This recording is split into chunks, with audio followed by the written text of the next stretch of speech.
दोस्तों, यूएनएससी दुनिया का सबसे शक्तिशाली परिषद है जिसके अंदर लिए जाने वाले फैसले पूरी दुनिया में एक बड़ा इम्पैक्ट क्रिएट करते हैं।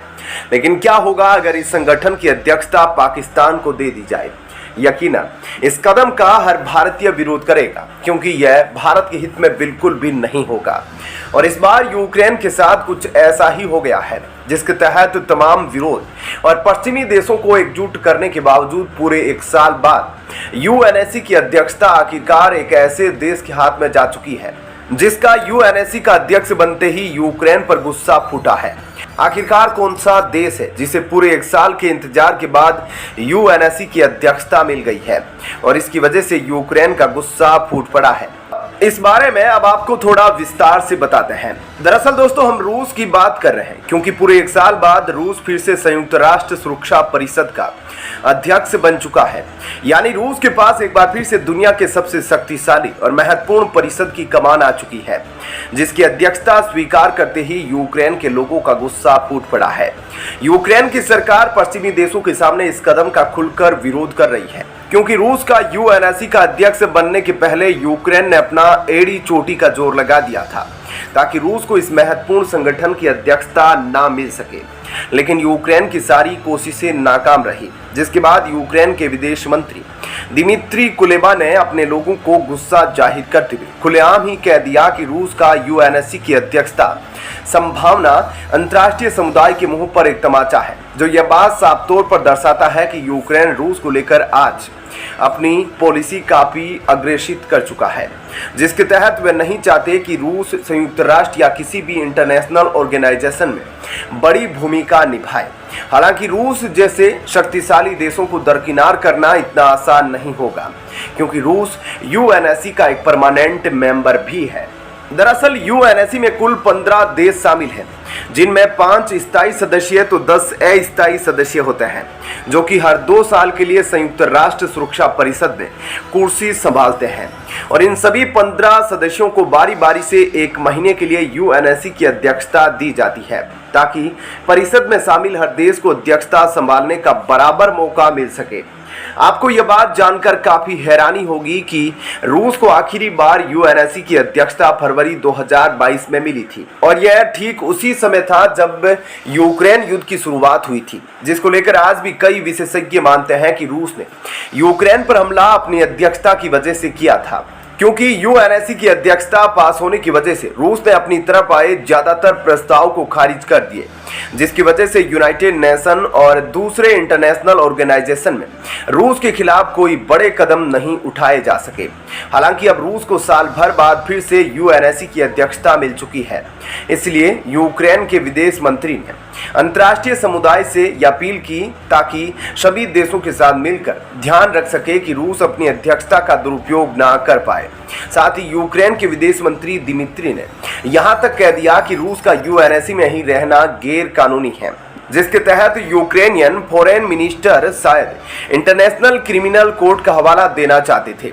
क्योंकि हाल ही में आईसीसी ने यूक्रेन युद्ध में हुए क्राइम्स को लेकर उन पर कार्रवाई करते हुए रूसी राष्ट्रपति पुतिन के खिलाफ एक अरेस्ट वारंट जारी किया था और उस पर वार क्राइम्स के गंभीर आरोप लगाए थे। यानी कि यूक्रेन अंतर्राष्ट्रीय समुदाय को एकजुट करने के लिए इस बात पर जोर दे रहा है कि आज संयुक्त राष्ट्र की अध्यक्षता एक ऐसे देश के हाथ में है जिसके राष्ट्रपति पर आईसीसी की तरफ से गिरफ्तारी का वारंट जारी कर दिया गया है। ऐसे में यूक्रेन इस फैसले के बाद से काफी गुस्से में है। तो दोस्तों, ऐसे में इस खबर के बारे में आपकी क्या राय है, हमें कमेंट करके जरूर बताएं। और अब आपको बताते हैं ऐसी ही एक और बड़ी खबर।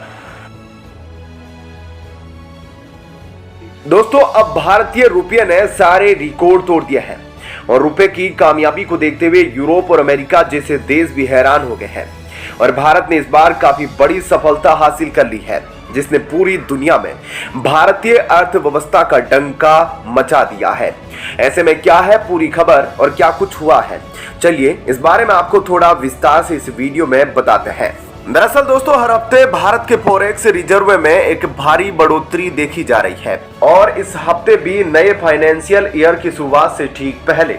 भारत के फॉरेक्स रिजर्व ने एक काफी बड़ी बढ़ोतरी दर्ज की है, जिसके चलते अब रिजर्व बैंक ऑफ इंडिया की तरफ से जारी किए गए लेटेस्ट डाटा ने इस बात को साफ कर दिया है। इस हफ्ते भारत का फॉरेक्स रिजर्व 5.98 अरब डॉलर से बढ़कर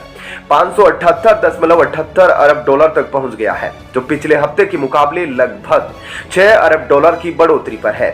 आपको बता दें कि भारत इस तरह की बढ़ोतरी ऐसे समय पर हासिल करता जा रहा है जब पूरी दुनिया अपनी अर्थव्यवस्था को स्थिर रखने में परेशानियों का सामना कर रही है। जैसा कि आप सब ने देखा है कि दुनिया भर के बैंक किस तरह से कोलैप्स होते जा रहे हैं, जिसमें अमेरिका के बड़े बैंक भी शामिल हैं। वहीं दूसरी तरफ एक हफ्ते पहले जब भारत का फॉरेक्स रिजर्व अब 572.8 अरब डॉलर तक पहुंच गया था, जो शुरुआती फरवरी के बाद से लेकर अब तक सबसे ऊंचा आंकड़ा है। यानी कि एक नए फाइनेंशियल ईयर की शुरुआत से ठीक पहले ही भारत के फॉरेक्स रिजर्व ने अपने सबसे हाईएस्ट आंकड़ों को तोड़ते हुए एक नया रिकॉर्ड सेट कर दिया है, जिसने यह बात साफ कर दी है कि भले ही कुछ समय के लिए भारतीय फॉरेक्स रिजर्व में थोड़ी गिरावट देखी जाए, लेकिन अंत में यह फॉरेक्स रिजर्व नई मजबूती के साथ कमबैक करता है, जिसने चीन और अमेरिका जैसे बड़ी अर्थव्यवस्थाओं वाले देशों को भी पूरी तरह से हैरान कर दिया है। हालांकि यहां आपको लग रहा होगा कि फॉरेक्स रिजर्व में जो गिरावट देखी जाती है, इसके पीछे वजह क्या है, तो इसका सीधा जवाब यह है कि हम जितना भी सामान इंपोर्ट करते हैं, जब उसकी कीमत में एक भारी बढ़ोतरी देखी जाती है, तो उसे इंपोर्ट करने के लिए हमें ज्यादा फॉरेन करेंसी एसेट खर्च करने पड़ते हैं, जिसका सीधा असर फॉरेक्स रिजर्व पर पड़ता है। यानी कि इंपोर्टेड सामानों की कीमत जितनी ज्यादा होगी, उतना ही ज्यादा डॉलर और दूसरी फॉरेन करेंसी का इस्तेमाल करना पड़ेगा, जो हमारे फॉरेक्स रिजर्व को कम करेगा। इसके अलावा अगर हमारे फॉरेक्स रिजर्व में हुई बढ़ोतरी के बारे में थोड़ी डिटेल में बात करें, तो 5.98 अरब डॉलर की कोई बढ़ोतरी में सबसे ज्यादा बढ़ोतरी हमारी फॉरेन करेंसी एसेट में देखने को मिली, जिसमें 4.38 अरब डॉलर ऐड हुए हैं। वहीं पर हमारे गोल्ड रिजर्व में भी 1.38 अरब डॉलर की बढ़ोतरी देखी गई है। इसके अलावा हमारे SDR और IMF पोजीशन में भी लगभग 18.41 मिलियन डॉलर का इजाफा हुआ, जिसने भारत के फॉरेक्स रिजर्व को एक नए ऐतिहासिक आंकड़े यानी कि 578 अरब डॉलर तक पहुंचा दिया है। हालांकि अगर इंटरनेशनल ट्रेड में इंडियन रुपए का प्रभाव बढ़ता है, तो इसमें हम और भी ज्यादा बढ़ोतरी की उम्मीद कर सकते हैं, जो काफी हद तक संभव है। इसके अलावा अगर फॉरेक्स रिजर्व के मामले में दुनिया के कुछ बड़े देशों की बात की जाए, तो आपको यह सुनकर काफी हैरानी होगी कि पूरी दुनिया में सबसे ज्यादा फॉरेक्स रिजर्व चाइना के पास मौजूद है,